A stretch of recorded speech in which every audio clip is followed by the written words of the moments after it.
Olá, estamos começando mais um Observatório da Cultura. No podcast de hoje vamos falar sobre trabalho. Qual que é o futuro do trabalho? Quais são as profissões que devem estar valorizadas? E por que o trabalho tem mudado tanto? Esse tema a gente discute hoje com Lala Denzelin. O programa está começando agora.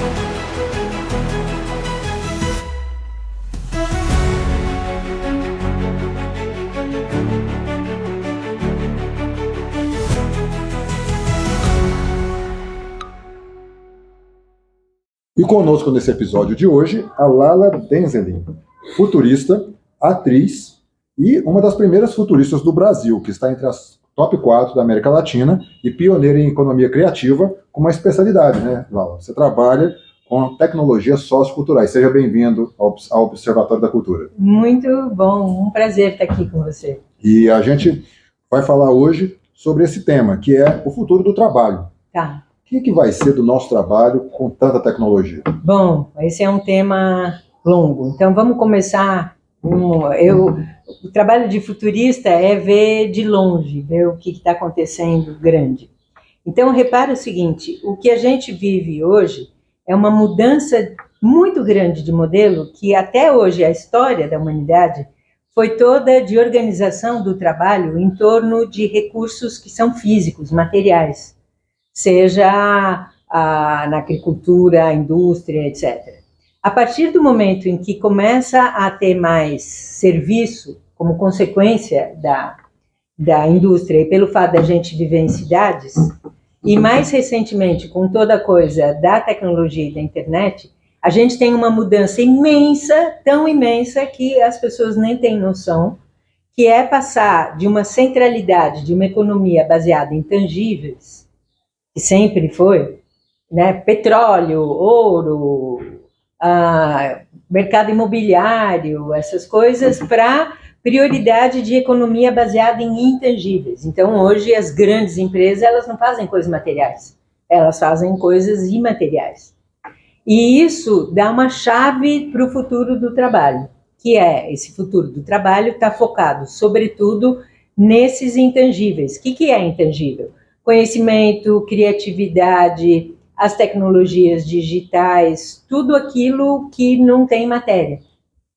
Só que para lidar com isso, você precisa mudar as estruturas para preparar para que isso aconteça. E a primeira coisa que precisa mudar é que a gente não enxerga os intangíveis. Então, a gente sempre achou que o intangível, por exemplo, a cultura era de menos, que cultura é a cerejinha, mas a cultura não é a cerejinha, a cultura é o bolo, ela é matricial, ela é extremamente importante.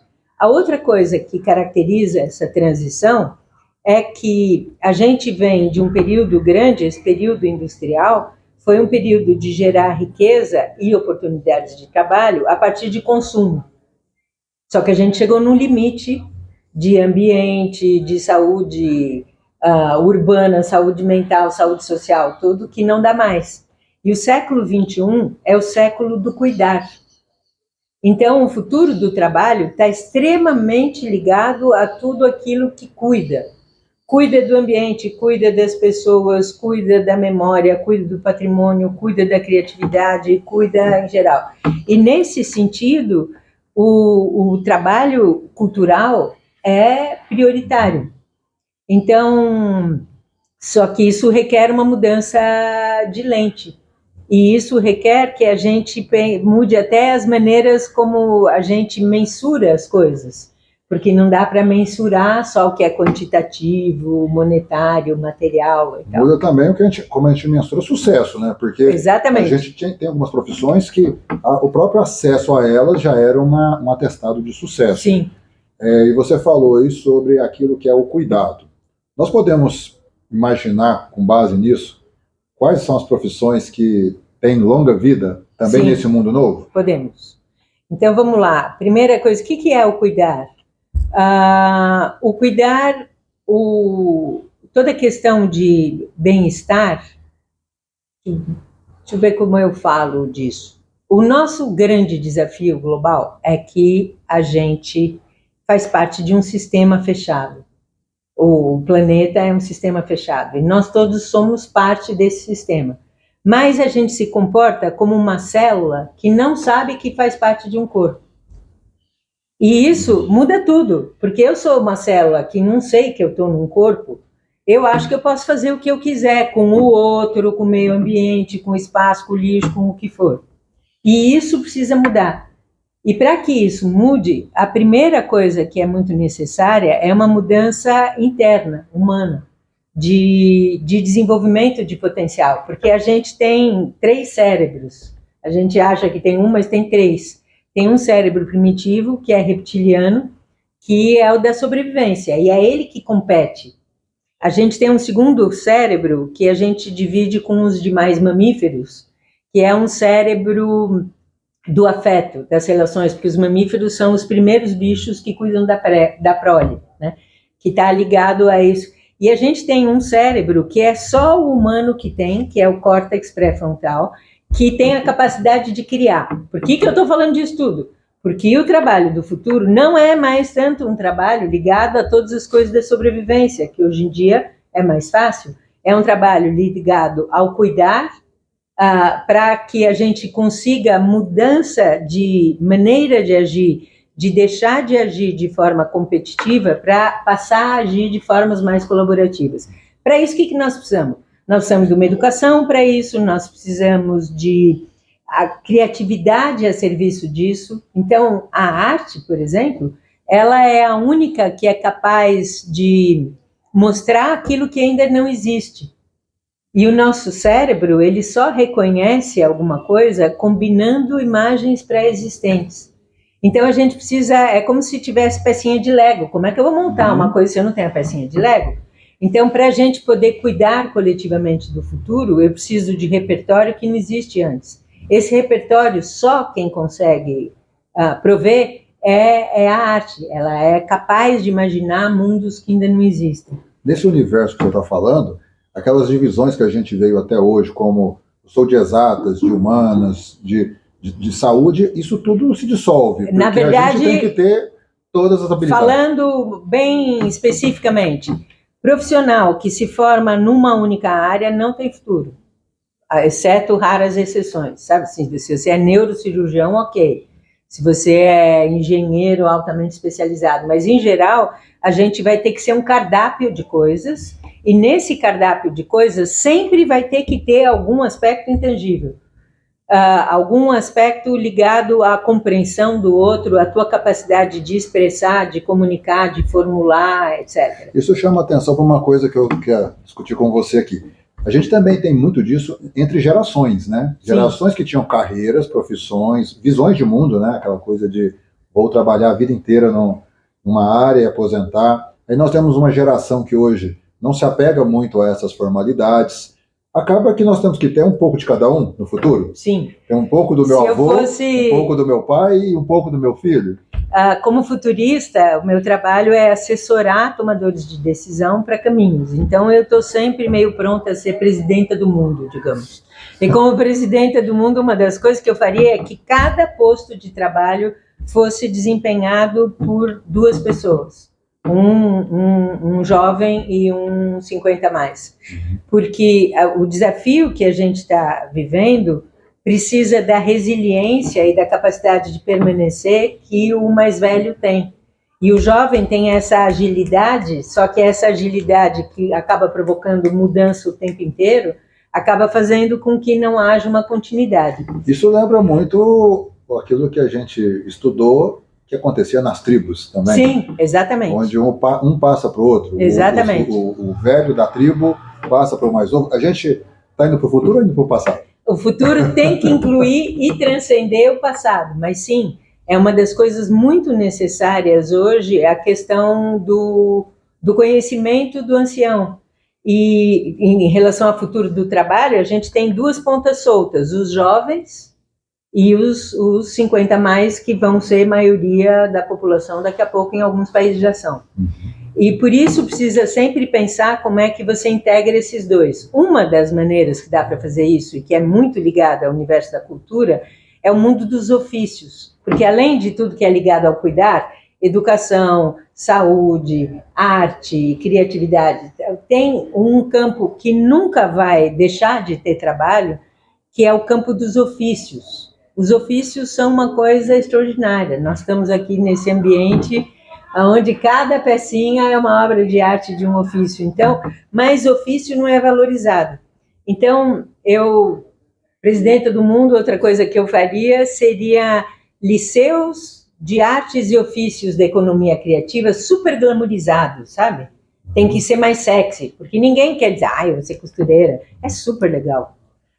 Se você não for aquela costeirinha, cuidado, mal cuidado, ou pintor, todas essas coisas, todo tipo de ofício nunca vai deixar, não deixou de ter trabalho até hoje e não vai deixar.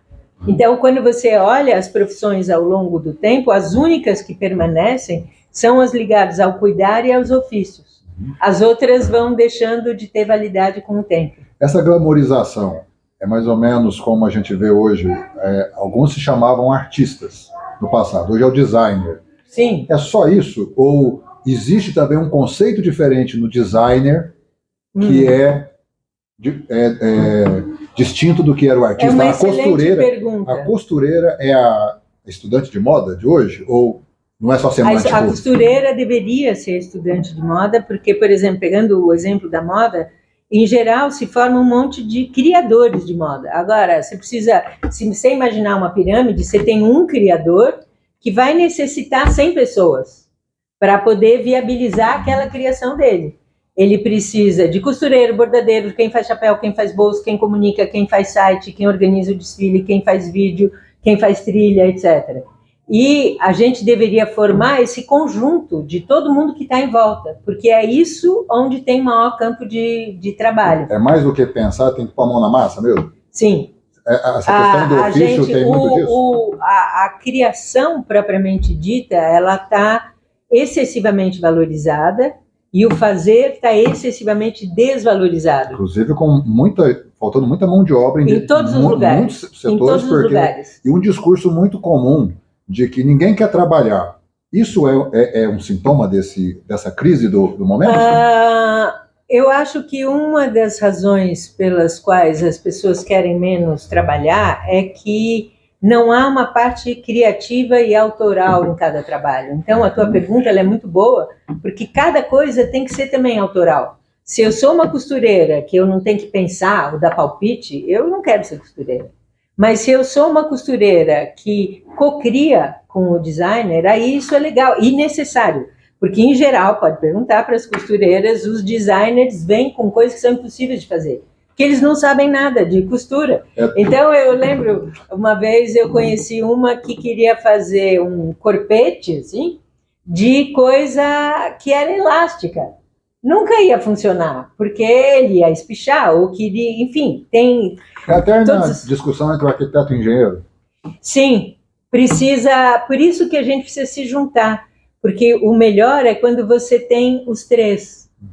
E a diferença, por exemplo, entre um artista e um designer é que um artista, ele cria, às vezes, sem tanta funcionalidade, e isso é importante. A criação precisa acontecer para ampliar a nossa percepção, etc. E o designer cria para solucionar questões. Quando um artista é também um designer, por exemplo, quando o nosso amigo Ruben, que está aqui pertinho da gente, que trabalha com teatro, usa teatro para fazer treinamentos de segurança, ele está, além de artista, sendo um designer. Ele está usando a arte dele para prestar um serviço atendendo necessidades de outra natureza da sociedade. E cada um de nós, se você é um criativo, você vai precisar associar o seu trabalho com coisas mais funcionais, solucionar problemas. E se você é um fazedor, você vai ter que associar o teu trabalho com a parte criativa. Essa interdependência é muito necessária, não vai ser tão fragmentada. No caso você contou aqui uma comparação o fazer e o pensar. E aí me vem à mente aqui duas carreiras que mudaram muito ao longo do final do século passado. Uma é de engenharia e arquitetura, que eram dois conhecimentos andavam juntos. E aí separamos engenharia e arquitetura. E um é a comunicação. Muitos jornalistas eram advogados, formados em letra, poetas, né? E de repente nós colocamos uma formação para jornalistas. O jornalista, por exemplo, é uma profissão que está cada vez mais árida, porque todo mundo faz comunicação hoje. Você acredita que foi uma crise do século XX encaixar tudo no processo industrial? Antes... Brilhante pergunta. Sim, no momento em que você especializa excessivamente e você deixa de ter esse olhar 360, eu estudei história e tinha muito jornalista fazendo história para poder relatar. E os professores da universidade diziam, que absurdo, historiador é historiador, jornalista é jornalista, e claro que não. Então, essa mistura, ela é o que vai garantir o trabalho. Então, se você é um jornalista que não tem uma capacidade de investigação, que não tem uma capacidade de sistematização de conhecimento para propor solução e tal, aí você está comparado a quem informa coisas na internet, que é uma coisa totalmente sem valor.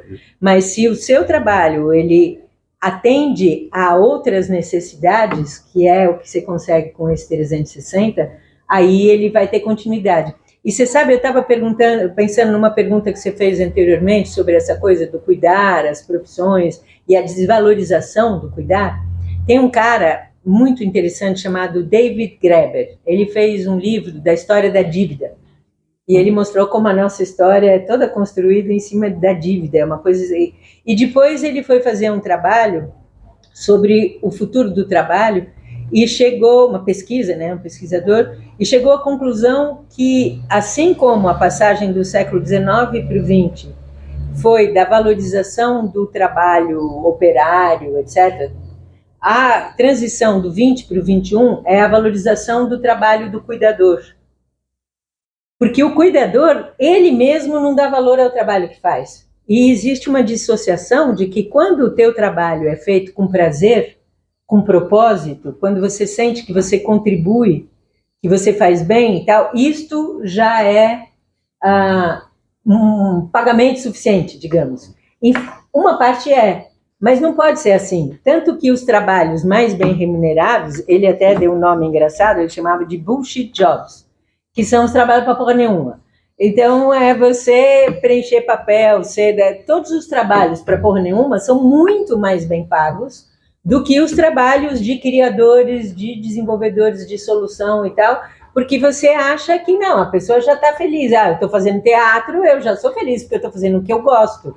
Bom, mas é muito trabalho fazer isso. Então, isso precisaria, essa mudança, e é engraçado que a gente vê isso. Os cuidadores não sabem cobrar por seu trabalho, não sabem. A gente não sabe, a gente introjetou esse discurso. E a gente também, principalmente os que fazem trabalho social, antes do trabalho social era pago pela igreja. Então, tudo bem, você podia dar, porque a igreja estava garantindo a tua vida. Você estava ali morando no convento e tal, mas hoje em dia não.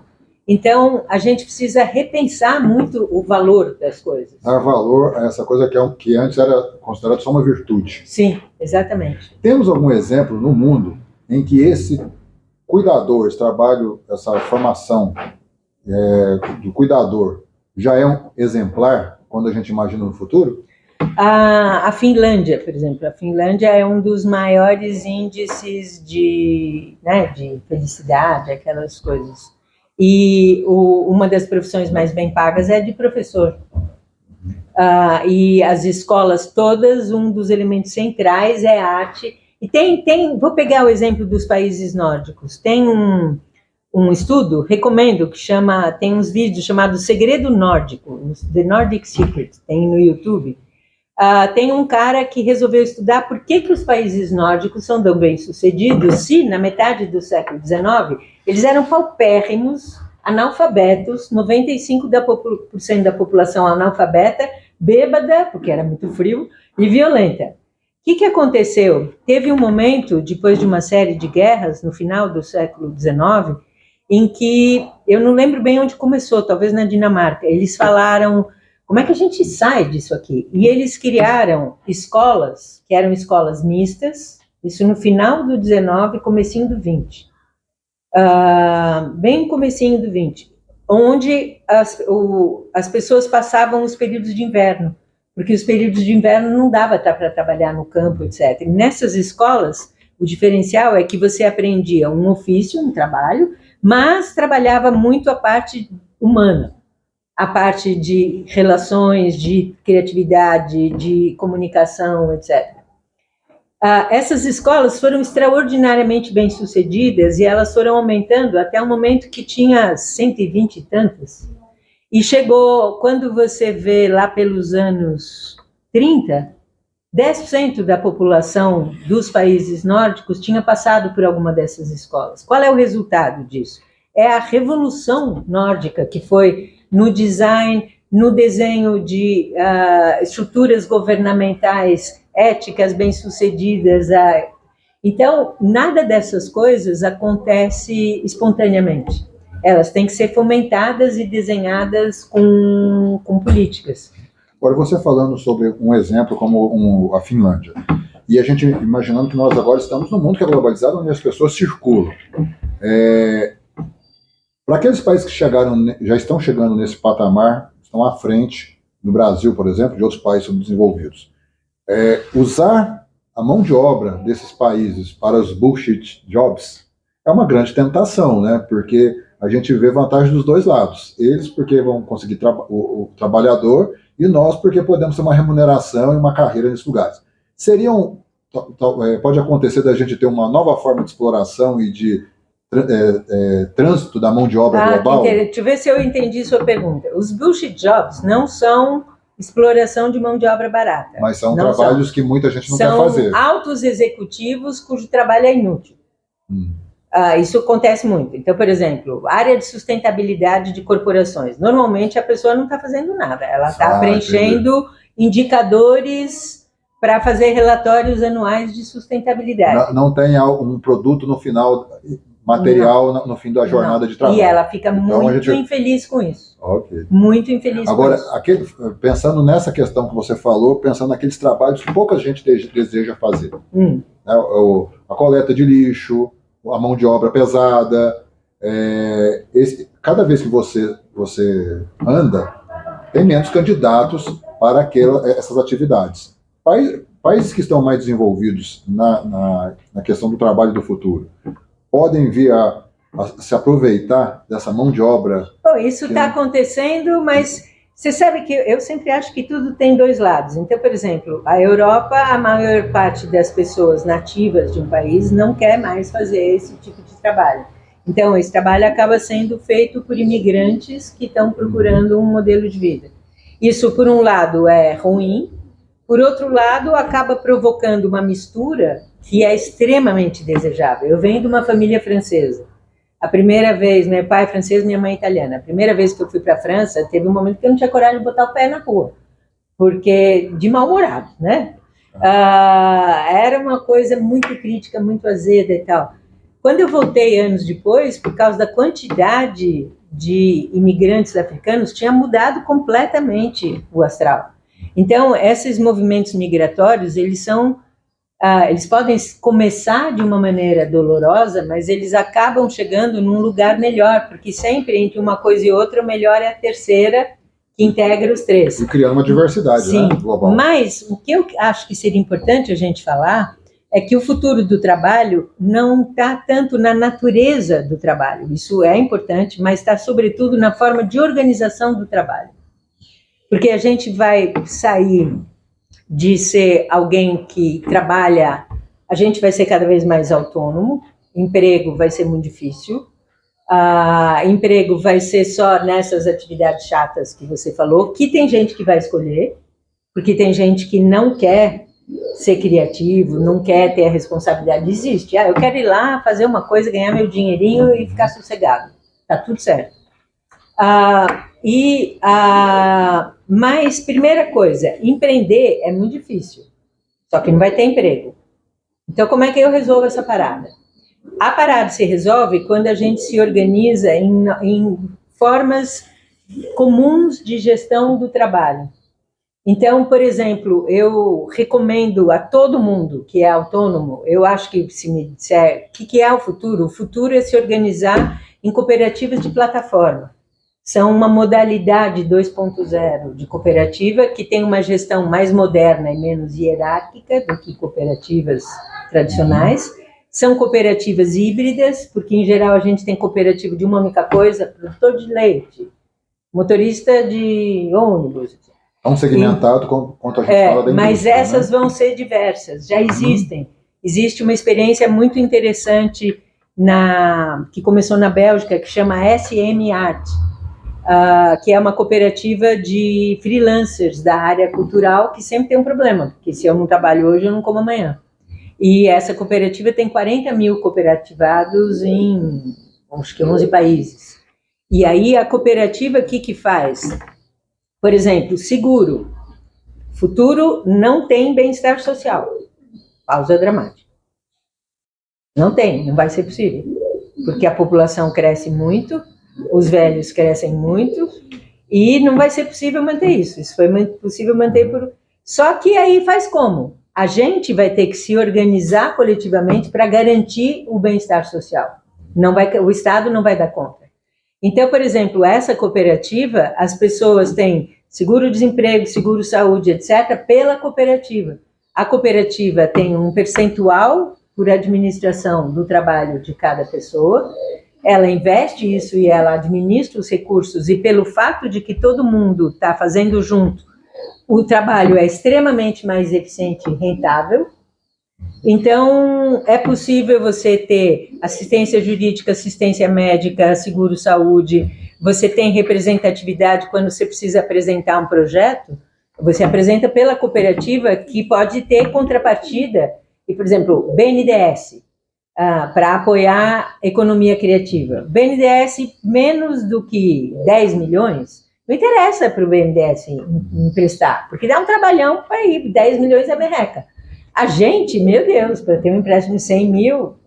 Então, você precisa, se você está numa cooperativa, a cooperativa negocia com o BNDES. E aí ela consegue distribuir esse crédito internamente e assim vai. Acaba sendo um perfil de uma grande corporação, mas na mão de muita gente. Exatamente. Como assim de gente, hein? Meu Deus, eu queria que os meus perguntadores... Não, deixa essa parte. As suas perguntas são muito boas, Paulo. Muito bom. Vou cortar essa parte. Você vê por que jornalista precisa de jornalista, gente? Vê? Não é qualquer coisa. Estudem jornalismo. Não é um youtuber que fala, fica lá. Não. Estudem jornalismo, mas aprendem a fazer no YouTube também. Os dois, mas a gente vê, às vezes, gente que faz umas perguntas que você fica até sem graça. Nada contra youtuber, eu quero ser uma delas, inclusive. Lala Lanzani, muito obrigado pelo elogio, muito obrigado por essa entrevista também. Lala, que é futurista e que a gente aprendeu muito hoje sobre o futuro do trabalho que afeta a nossa cultura. Obrigado. Prazer.